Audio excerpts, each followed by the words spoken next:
La cérémonie de ce jour, autour du thème « Une fonction publique en transformation, plus attractive et plus ouverte au service de l'efficacité de l'administration », nous situe dans le présent et nous projette dans l'avenir.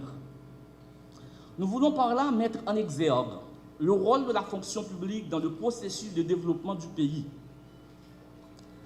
Le fonctionnaire est au centre de la gouvernance administrative et de son comportement dépendra la réussite ou l'échec du pacte de confiance qui lie les gouvernants aux citoyens. Voilà pourquoi le programme de modernisation de l'État, le PAME 2023, prône la nécessité de modernisation de l'administration publique pour améliorer la qualité de fourniture des services publics. Des initiatives sont en cours dans le sens de la promotion de la culture du mérite, de l'éradication de la corruption et de la promotion des valeurs d'éthique et de déontologie dans les services publics. Cette vision de changement est de faire de l'administration publique haïtienne une administration forte et sociale, vecteur du développement. Notre fonction publique a le devoir d'être plus innovante, plus ouverte, plus accessible et de qualité, appuyée sur les nouvelles technologies de l'information et de la communication pour se démarquer de son état peu flatteur actuel, marqué de surcroît par la fuite inquiétante des cerveaux vers d'autres cieux. Dans cette perspective, l'Office de management et des ressources humaines, dans son rôle stratégique de pilotage de la réforme de l'État, a déjà réalisé un ensemble d'activités novatrices qui s'inscrit dans la modernisation de l'État-service pour faire évacuer l'État jouisseur. Il importe de citer, entre autres, la mise en place du dispositif de suivi de la mise en œuvre du PAME 2023 par l'implémentation du logiciel Piteos avec le soutien de l'Union européenne. L'évaluation de la gouvernance publique en Haïti en lien avec le PAME 2023 avec l'appui technique de l'Organisation de coopération et de développement économique. L'articulation du PAME 2023 avec l'ODD 16 a envie de mettre en exergue le rôle central de l'État dans la réalisation des objectifs du développement durable. L'élaboration du référentiel des emplois et compétences, ainsi que la mise en place de 2 corps d'emploi dans la fonction publique, à savoir le corps d'administrateurs civils d'État et le corps des ingénieurs et architectes civils. De la même veine, l'Office de management et des ressources humaines, en collaboration avec le ministère de l'économie et des finances, le ministère de la planification et de la coopération externe, la Cour supérieure des comptes et du contentieux administratif, avec le soutien du programme des Nations Unies pour le développement, à travers le projet d'appui à la gouvernance locale et au développement territorial, se propose d'organiser un forum sur l'approche axée sur les résultats de la mise en œuvre, le suivi et l'évaluation des politiques publiques. Ce forum vise à sensibiliser les hauts fonctionnaires et les cadres de la fonction publique des retombées positives de l'approche centrée sur les résultats pour la population et les entreprises de la délivrance des services publics. Il vise plus spécifiquement à examiner les tendances et les défis en ce qui concerne l'application des principes de performance et des résultats de l'administration publique haïtienne. Identifier et formuler les leviers d'action qui inciteraient à s'engager pleinement pour l'obtention des résultats rapides. S'enquérir des expériences d'implémentation des approches axées sur l'obtention des résultats dans d'autres administrations et enfin, obtenir des recommandations pour une stratégie d'implémentation de l'approche centrée sur les résultats.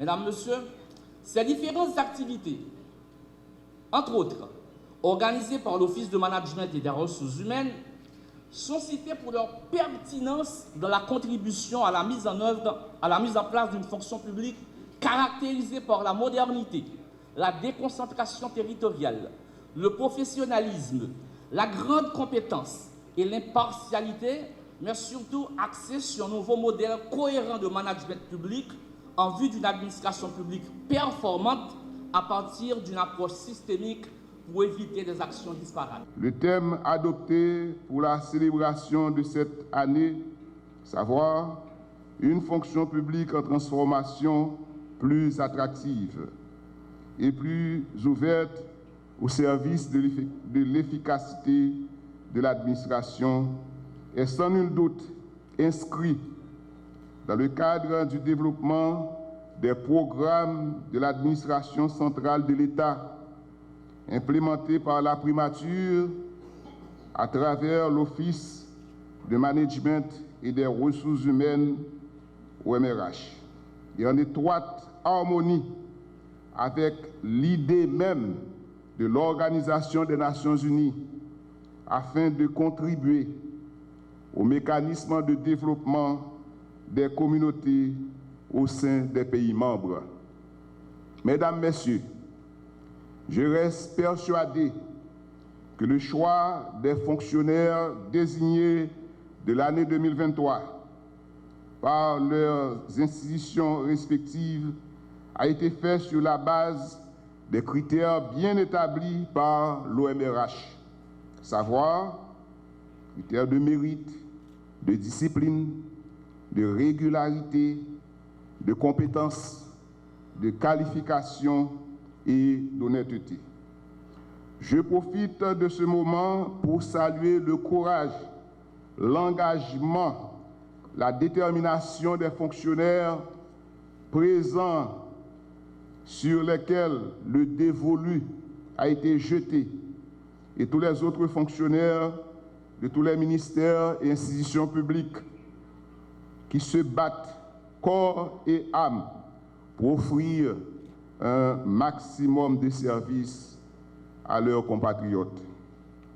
Je veux croire aujourd'hui encore, avec cette marque d'attention qu'a fait montre l'Office de management et de ressources humaines et la matérialisation de cette compréhension à la plus haute sphère de l'État, à travers des honneurs et mérites qui s'ensuivront, sous le haut patronage du Premier ministre AI,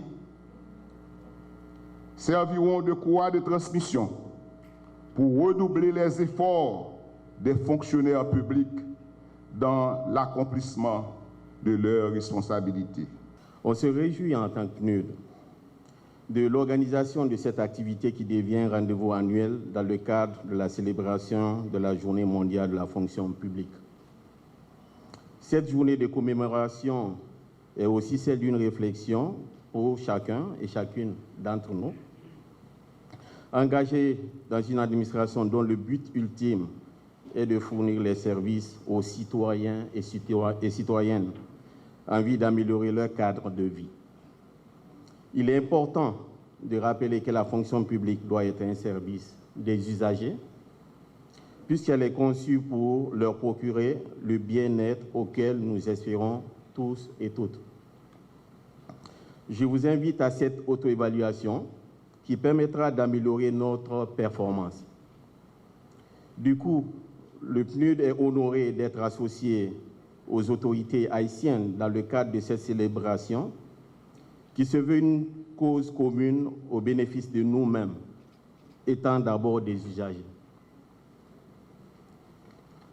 En ce sens, le programme des Nations Unies, dont j'ai l'honneur de représenter, a soutenu les efforts de l'État haïtien depuis plus d'une décennie à travers les différents programmes cadres de réforme de l'État, jusqu'aujourd'hui encore à la mise en œuvre du programme de modernisation de l'administration publique initié en 2018. Nous vous félicitons de certaines avancées sur le plan normatif qui ont été enregistrées avec l'élaboration des documents de politique publique en matière de déconcentration, la mise en place des structures de réflexion sur la gouvernance territoriale regroupant les représentants d'institutions publiques associés à des secteurs clés de la société civile, en particulier l'université, qui est le vivier des futurs fonctionnaires de l'État.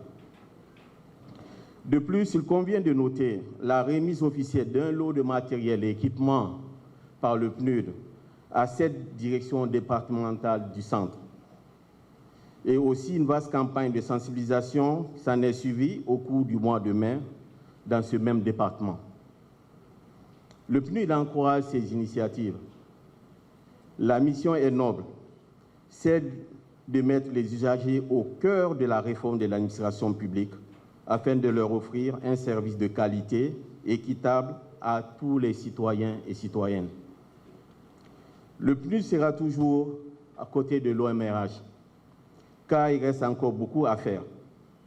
Je peux citer, entre autres, l'élaboration de la politique de décentralisation et l'établissement des normes et procédures pour une gestion efficace et efficiente des ressources et biens de l'État.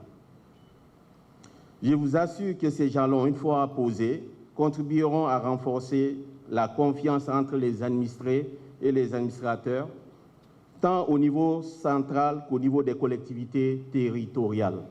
La célébration de cette journée est destinée à promouvoir les valeurs d'éthique, de déontologie, d'intégrité, de responsabilité, de recevabilité, de transparence des services publics. Le thème de cette journée est placé sous le signe d'une fonction publique en transformation, plus attractive et plus ouverte au service de l'efficacité de l'administration. Il s'inscrit pour nous, en Haïti, sur le thème de la modernisation de la fonction publique et du programme de modernisation de l'État 2018-2023. Mesdames, Messieurs, l'administration et la fonction publique haïtienne ne sont pas restés en dehors du mouvement de modernisation qui a touché beaucoup de secteurs d'activité. Le secteur public d'aujourd'hui ne ressemble pas à ce qu'il était il y a 40 ou 50 ans. La fonction publique n'est pas restée immobile. Le programme de modernisation de l'État, PME 2023, lui a donné un nouvel élan. Sa mise en œuvre contribue à la valorisation de tous les talents, de toutes les compétences. La rénovation de la fonction publique est au cœur de cet ambitieux projet. Cette redynamisation, aucun dirigeant ne saurait la réaliser tout seul. Je veux l'accomplir avec vous. J'ai confiance dans tous nos fonctionnaires et tous nos agents publics. Et je les invite tous à s'impliquer dans ce changement. Je m'engage à ce que les usagers puissent compter sur votre détermination à bâtir une administration et une fonction publique moderne, performante pour un service public de qualité.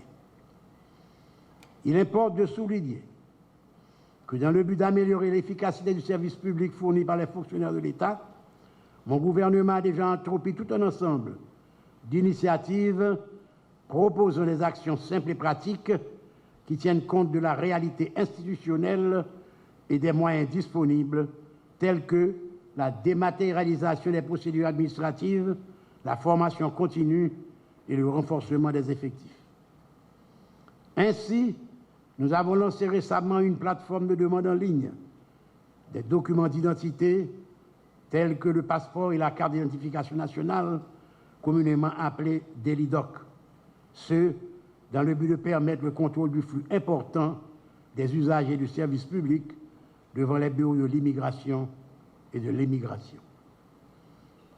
Mesdames, Messieurs, c'est pour moi l'occasion de remercier et féliciter tous les ministères et institutions publiques, spécialement le ministre de l'Économie et des Finances, pour avoir porté une attention toute particulière au programme incitatif de départ à la retraite des fonctionnaires en vue de rétablir l'équilibre générationnel et de poursuivre le rajeunissement. J'en profite pour réitérer l'appel lancé aux fonctionnaires de la Direction générale des impôts lors de la célébration du 99e anniversaire de cette institution, de la nécessité de se mettre en phase avec l'évolution technologique qui accourt de l'administration fiscale de l'hémisphère. Mesdames, Messieurs, cette cérémonie m'offre l'occasion de délivrer des distinctions aux agents publics désignés par leur administration respective pour leur apport distinctif au développement de leur institution.